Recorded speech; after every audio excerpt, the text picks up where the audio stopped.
Christian country. But the point is, successive governments know that what matters to the Church of England is her own position as the established church.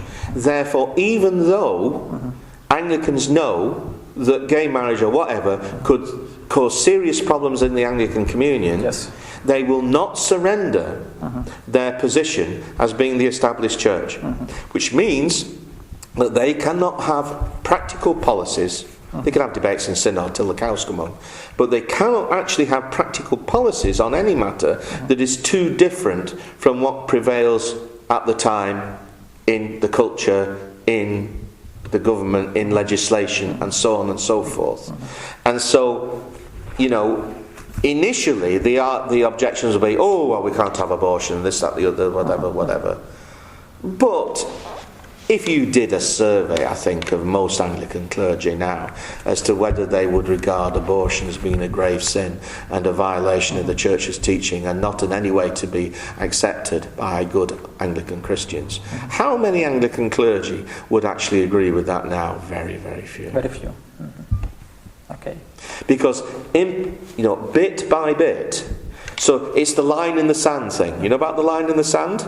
Okay. Anglicans are very good at this. They draw lines in the sand. They say, this is completely unacceptable. We're not going to tolerate it. Here is where I'm going to stand. And then the government says, well, actually, this is necessary, and I'm sorry, you're just going to have to accept it. Another issue comes up. This is completely unacceptable. We're not. So they won't back up what they say by standing up to the government at any time. Right. And they won't do it on gay marriage either. Eventually it will happen in the Church of England. Not probably for about another 5 years, but it will happen. Okay. Now, actually, the reason why it's not going to be forced on us is because they can't force it on Rome or Islam. As simple as that. And all these ridiculous statements, in the press about, oh, they're going to force us to have gay marriages in church. Absolutely ridiculous. Because if they did that, they'd have to force the local imam to do it, and they'd have to enforce the local Roman Catholic priest to do it. And that is not going to happen. Okay. I wish I could say the same of... I wish I could put an Orthodox bishop into the same sentence. Not because an Orthodox bishop would have a different opinion than a Roman Catholic bishop or an imam, but simply because nobody cares about what the Orthodox think. So why would you bother asking them? Right. But I mean, in this country there are so-called religious schools, Roman Catholic schools and Anglican schools.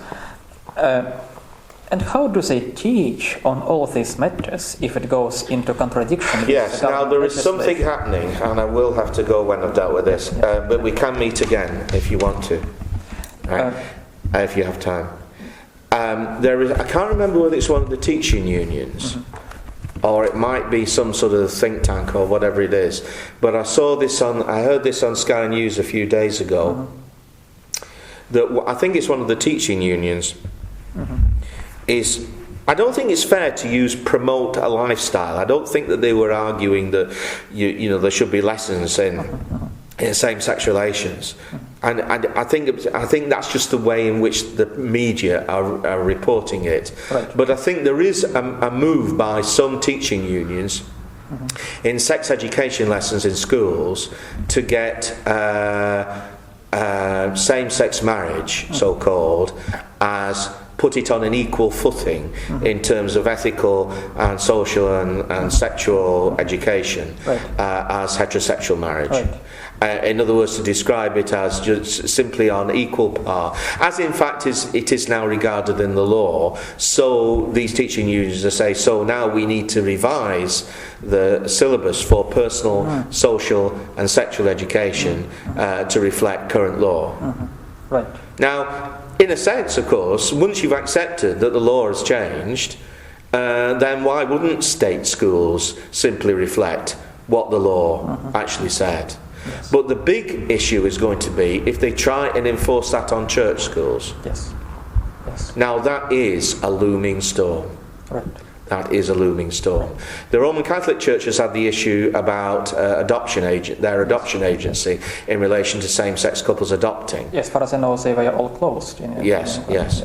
The next storm is going to be church schools and same-sex marriage. Okay.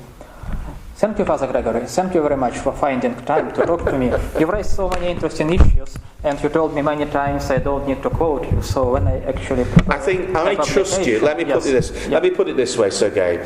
I trust you to know not to publish anything that I'm saying that an Orthodox bishop could believe was a personal criticism of him. Okay. Okay, but so that is the key criterion by which you edit this. Father, but just to make sure, I'll probably deal with this closer to summer, because there are so many issues when I return home to do when I need to go back to my job, and when I actually prepare a piece of publication, well, if you don't mind, I'll probably send to you some quotations. Fantastic.